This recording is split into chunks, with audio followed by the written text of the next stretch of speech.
Assalamualaikum warahmatullahi wabarakatuh.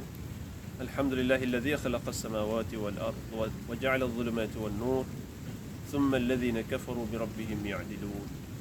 Allahumma shalli wa sallim wa barik ala sayyidina Muhammad wa ala alihi wa ashabihi wa man tabi'ahu bi ihsanin ila yaumi yub'atsun.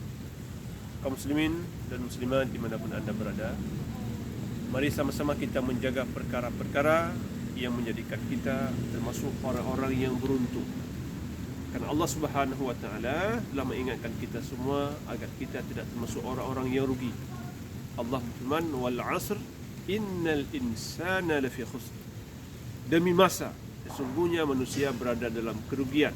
Illa alladzina amanu wa 'amilus shalihat wa tawassaw bil haqqi wa tawassaw bis sabr. Kecuali orang-orang yang beriman dan beramal saleh, kemudian mereka saling mengingatkan, saling memberikan nasihat dalam kebenaran dan memberikan nasihat dalam kesabaran.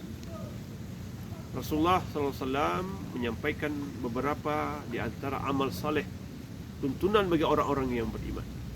Rasulullah menyampaikan yang pertama, dalam sebuah hadis Rasulullah menyampaikan, man kana yu'minu billahi wal yawmil akhir falyaqul khairan aw liyasmut. Barang siapa yang beriman kepada Allah dan beriman kepada hari akhir, maka hendaklah dia berbicara yang baik atau diam saja. Siapa yang punya kebaikan, siapa yang punya nasihat bagi orang lain yang sampaikan, maka sampaikanlah.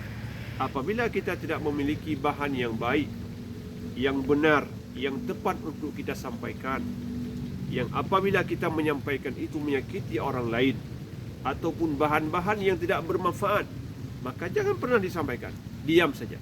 Tetapi ketika anda memiliki sesuatu yang bermanfaat, maka silakan sampaikan kepada orang lain. Hari ini kita melihat, menyaksikan berbagai peristiwa di dunia.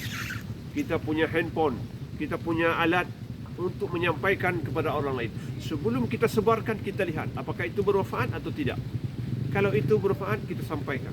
Tetapi kalau itu tidak memberikan faedah kepada orang banyak, maka tak usah kita share. Tidak usah kita teruskan kepada orang lain.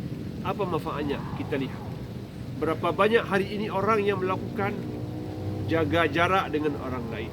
Mereka duduk di rumah, tetapi mereka tidak pernah berhenti tangan mereka mengirim, menyampaikan pesan-pesan yang tidak bermanfaat bagi orang lain. Tubuh mereka seakan-akan berpuasa dari orang banyak, tetapi lidah mereka tidak berpuasa. Tangan mereka tidak berhenti terus menyampaikan, padahal pesan-pesan yang disampaikan itu tidak bermanfaat bagi orang banyak. Maka tadi, falyaqul khairan aw liyasmut.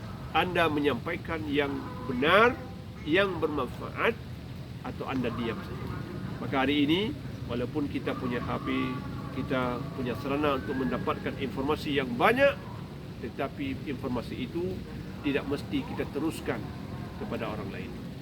Yang kedua, Rasulullah mengatakan, man kana yu'minu billahi wal yawmil akhir falyukrim dhaifa. Barang siapa yang beriman kepada Allah dan beriman kepada hari akhir, hendaklah dia memuliakan tamu-tamu mereka. Wa man kana yu'minu billahi wal yawmil akhir falyukrim jarahu. Dan barang siapa beriman kepada Allah dan hari akhir, hendaklah mereka memuliakan tetangga mereka. Jaga, jangan sampai kita menyakiti tetangga kita. Mudah-mudahan dengan kita jaga 3 perkara ini, insya-Allah kita termasuk orang-orang yang sukses. Demikian, assalamualaikum warahmatullahi wabarakatuh.